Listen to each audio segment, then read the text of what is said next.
Hello, my name is Roger Clare, and the point of this today is to give you an update on COVID-19 and the status in Bolingbrook. This is our fourth broadcast regarding this very unfortunate situation. I've only done one other in 33 years as mayor, and that was September 11th, 2001. This is as bad and getting worse since more people have died from COVID-19 than on September 11th. That was certainly an unfortunate tragedy in this country. This is rapidly approaching it. This is being broadcast live, Bolingbrook Community Television, and I'd like to thank those staff members for being here today to broadcast this. It's also going to be broadcast live on Facebook. Now, I am touching the podium, so whoever calls in to tell me I touched the podium, we will be wiping it after I finish. I think we're 6 feet apart, which we'll try to also maintain. These are not easy times for any of us. I want to thank all of our employees for their coming into work to serve the people of Bolingbrook. I want to particularly thank Ken Teppel to my left, and Lucas Rickleman to my right, and Jim Bowen, who is sitting in the audience. The four of us are dealing with this issue every day, almost all day, trying to anticipate the changing directives out of Washington, the changing directives out of Springfield, the changing directives out of the health departments of both Will and DuPage County. And yes, I understand there's a small portion of Bolingbrook in DuPage County, but about 98% of Bolingbrook is in Will County, and I'm sorry I failed to mention the DuPage County portion in past broadcasts. There are 56 positive cases in Bolingbrook as of what we know. There's going to be an update by the DuPage and Will County Health Department, typically around 3 to 4 o'clock in the afternoon. We have no idea where it's going to go, but unfortunately we are approaching the apex over the next 2 weeks, and as both the President and Governor have told you, it's going to get anticipated to get worse. We have 56 positive cases and 1 death that we're aware of. As far as what we are doing as a group, we're doing, I'm not going to say the best that we can, you can always do better, but folks, we're trying and looking at everything we can to ease this situation for all of us. I'm going to start with Ken Teppel. He'll be talking about the testing site in Bolingbrook and other related issues. Ken?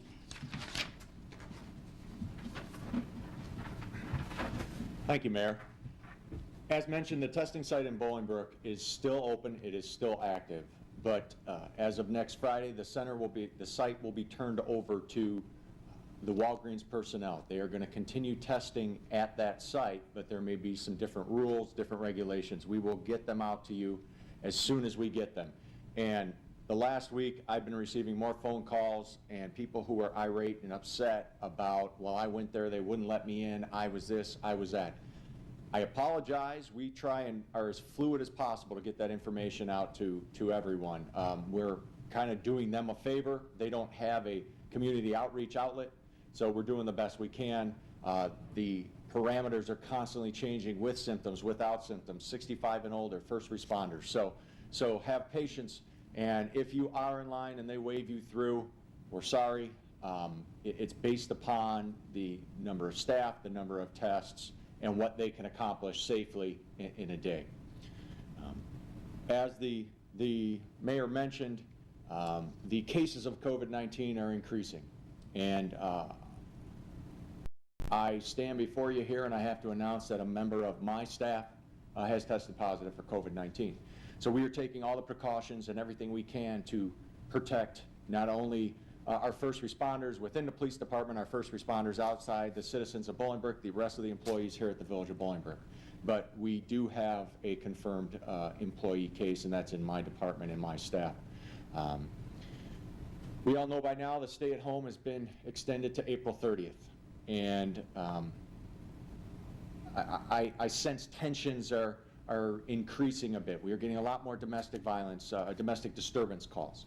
We are getting a lot more complaints that people aren't observing the 6-foot distance. People are walking down the street holding hands. Kids are fishing too close. I ask you to have patience, please. For cases or calls like this, I am not going to put an officer or a first responder at risk to go out there and tell kids to move 6 feet apart and draw a tape measure out. Please use your best judgment, your common sense. If folks are walking down the sidewalk holding hands, they probably know each other. So please don't call the police department on stuff like that. We have so many other things we're doing, and I'm trying to keep my personnel safe. That brings me to essential businesses. A lot of complaints lately about why is this, why not that. Essential businesses are clearly defined as best they can be by the governor's office. We have the executive order on our webpage, and people can go there and double check. If there's any questions, you go to the Illinois Department of Economic Development, and they have a frequently asked questions page, and they even have where you can email them and ask them questions if your business is essential. Essential businesses are kind of hidden, if you will. We're getting complaints about the trucking company that's still open at the warehouse, or why is this, we're still seeing activity at this business, and why are they allowed to be open? Food production is an essential business. Distribution centers that take that food in, parse it out into loads, load it on trucks and send it out are essential businesses. Trucking companies are essential businesses. So please, just because you're not working and you want to call in and complain on someone else, there's a lot of hidden essential businesses out there. I also want to touch on essential travel. Today's a beautiful day out there. The weather's only getting better. There's a lot more people out and about. Now, the police aren't going to set up roadblocks, and we're not stopping people randomly and asking them, why are you out?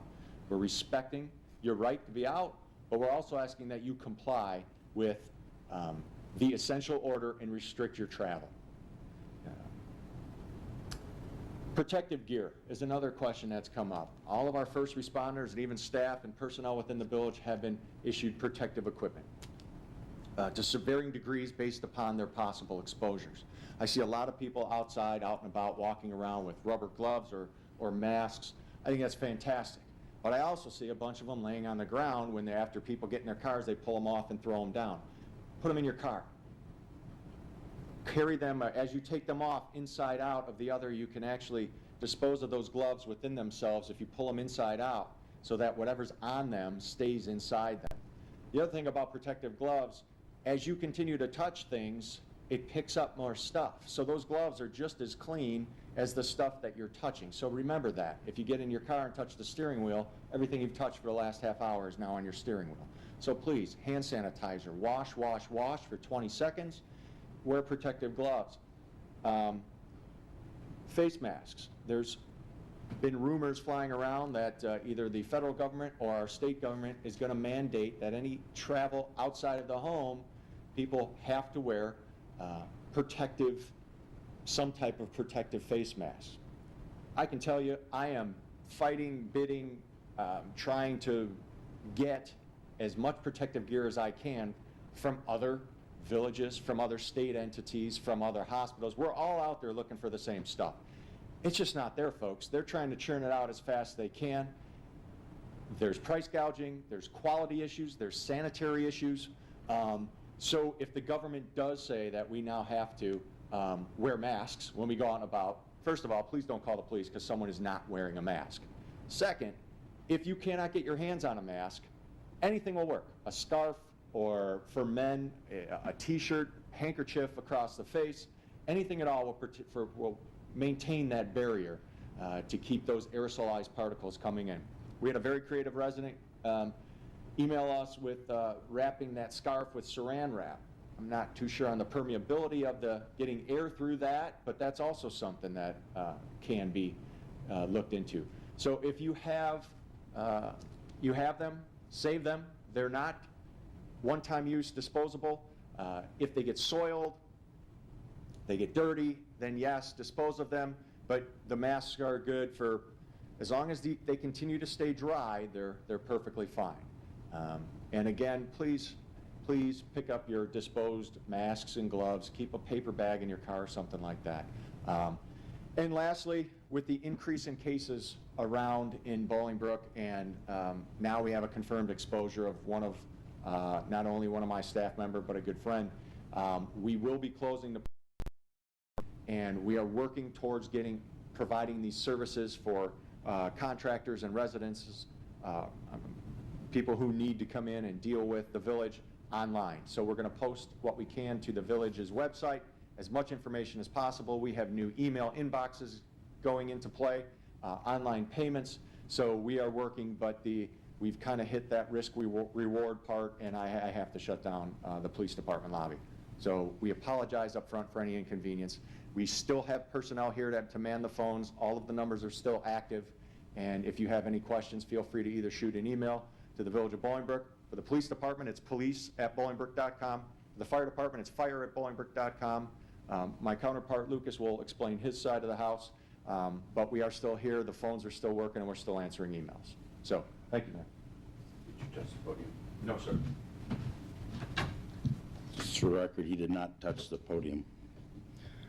As reported in this morning's Herald News that 15 members of the Will County Health Department have tested positive with COVID-19, and they're working exclusively now, I'm told, from their home. They're one of our sources for information, and I presume that will continue, but that shows the impact of where we are. Ken mentioned calling in on issues. We received a call yesterday about two roofers that were putting on a roof in a house were too close together. It mentioned the example of two people holding hands. You know, perhaps they're husband and wife. I don't know, but we deal with it as we can. But the reality is we can't absolutely turn this into a police state. There's lots of opinions being published about different things. One a couple of days ago was that property tax bills are due at certain dates, and I mentioned it was a state issue. I was told that that was incorrect, that it's a Will County Board issue. It is a state issue. The date to send out property tax bills is May 1st. The first installment due is June 3rd. The second installment is due September 3rd. Now, I talked with Tim Brophy, the Will County Treasurer, yesterday, and he said the bills will be going out May 1st. But the county board does have the flexibility of extending it a little bit. It has the ability to perhaps waive any penalties for late payments, but the dates are in fact prescribed by the Illinois General Assembly, and if they're changed, it would require their action.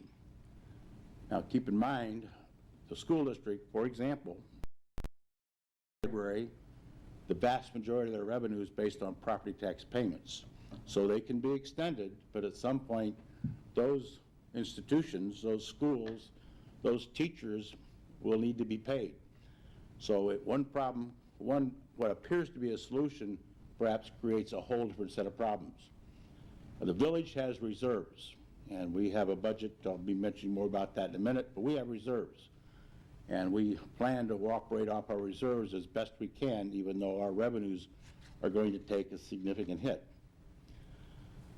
A positive note is the census.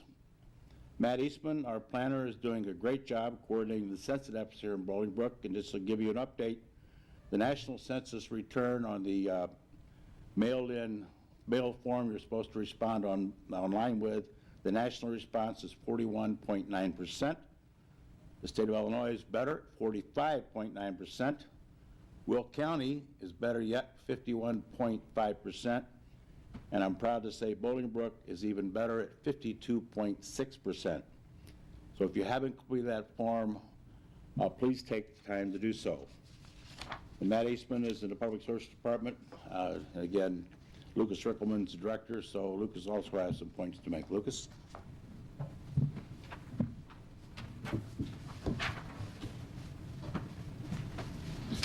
Thank you, Mayor. To expand on the census to start, just over 52% is a really good start, but it's important that we fill out this information because it is revenue, which is going to be more important than ever. State income tax, the local share is determined off of population. Motor fuel tax is determined off of population. Things like the number of representatives that we get at both the state and local level are determined off of population. So please take this time while you're at home to fill out the census and get that information in, because that is very important for our future for the next 10 years. As Ken mentioned, we do have some numbers that we would like to give out for services. Public Works can be reached at 630-226-8800. The Building and Planning Department can be reached at 630-226-8470. And if you'd like to send an email to us, please email publicworks@bolingbrook.com. We will make sure that all that information is up on the website, and as well as some additional contacts.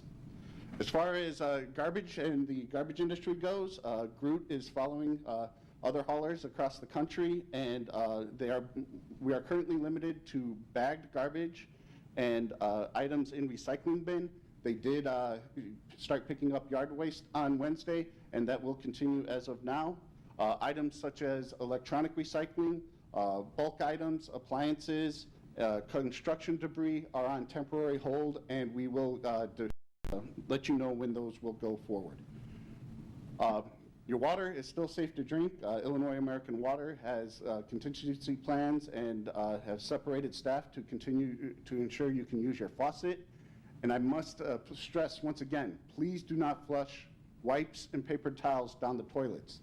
They clog not only sewers in your home, but sewers out in the street and can lead to backups. In addition, to supporting the frontline people in PD and fire, Public Services has been focusing on cleaning buildings, and we will be doing a deep clean starting here at Town Center with an ultra low volume spray throughout there that is a disinfectant, and we will look at then expanding these to other facilities that we have employees working at. At this time, I'd like to turn it back to the mayor. Do I need one?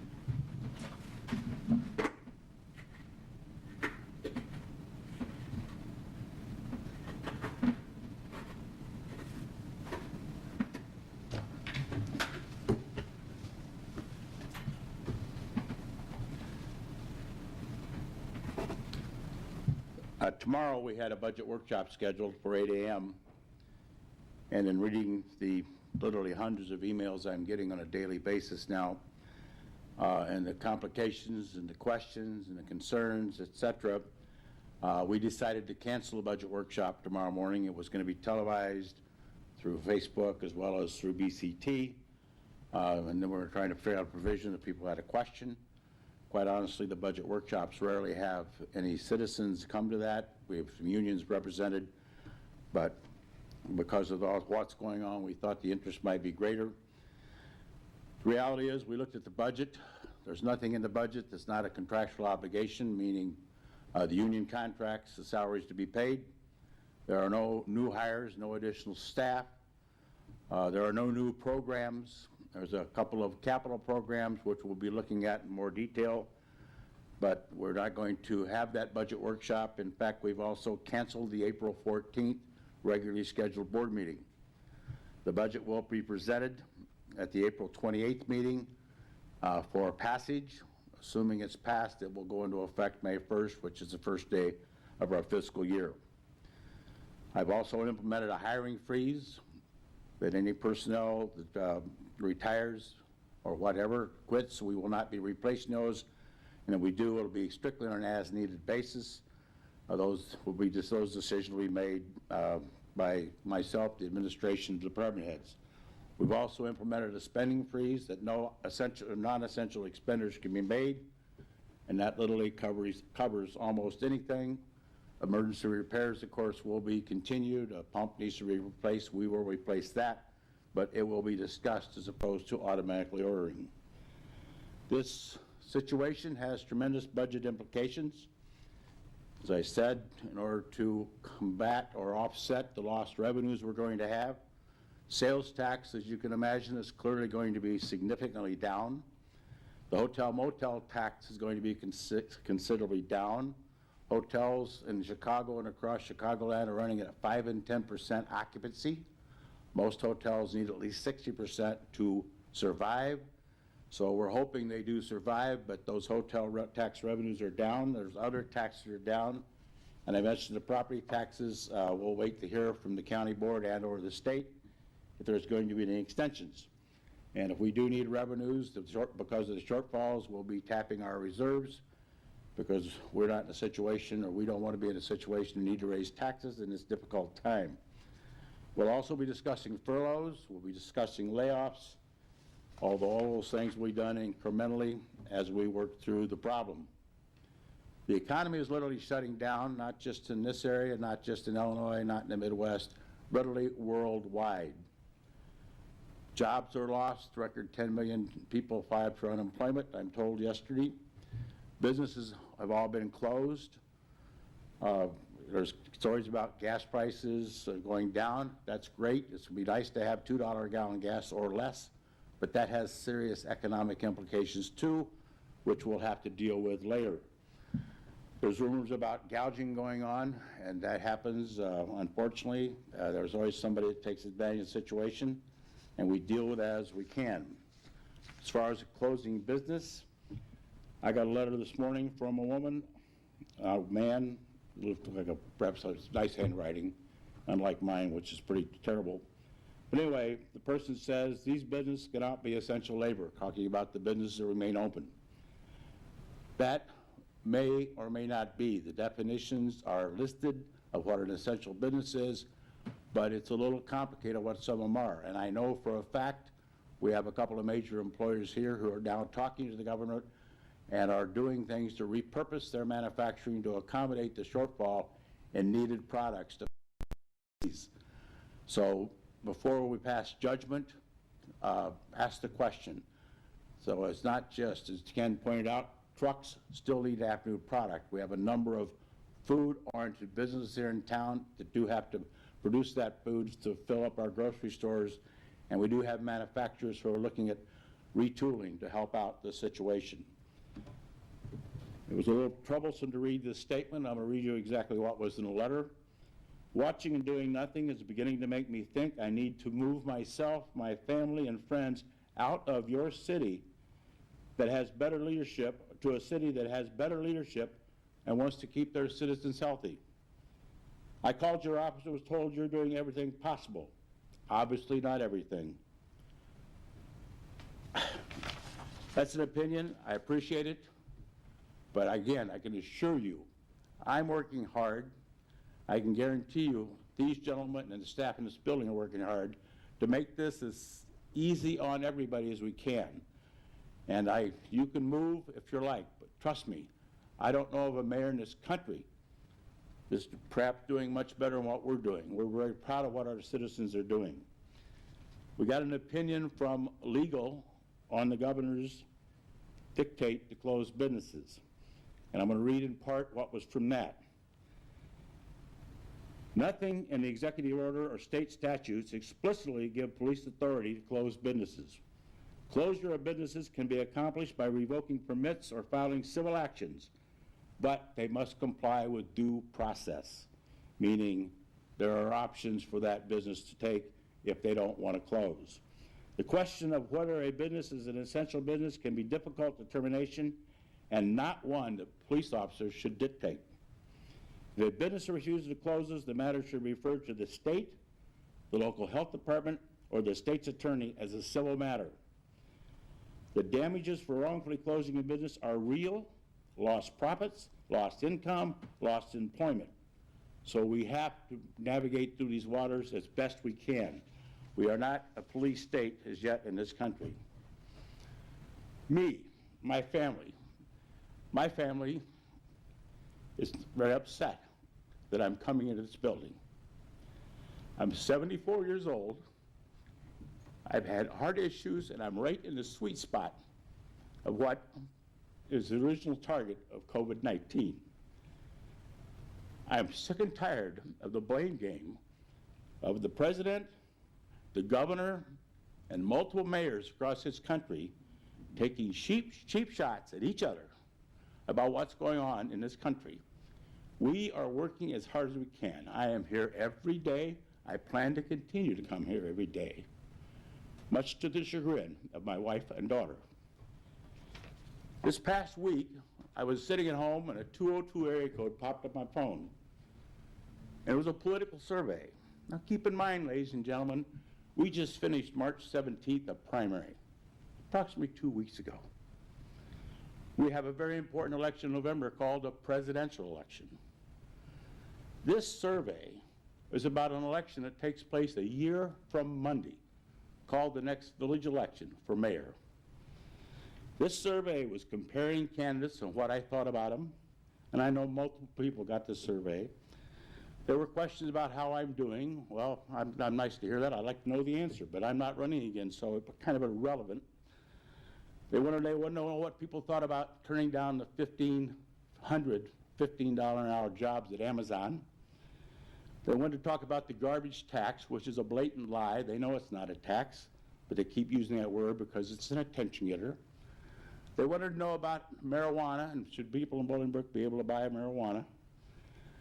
What was particularly insulting about and disgusting about this survey, first of all, folks, we're in the middle of a pandemic, a national emergency. And for people to be playing local politics in the middle of this, to me, is personally disgusting. But what really tipped it was, there was a second survey a couple days later. I did not get it, but several did. What do you know about the testing site, and should people over 65 be able to get a test whether they have symptoms or not? As Ken Temple very well explained, we are the location of the testing site. It's being run by Health and Human Services and Walgreens, and that's in transition. It's probably going to be shifted to Walgreens through the training they've been given. All we're providing, and we thought it would be nice to have a testing site local for our health workers and first responders and senior citizens if there's sufficient tests to run them through.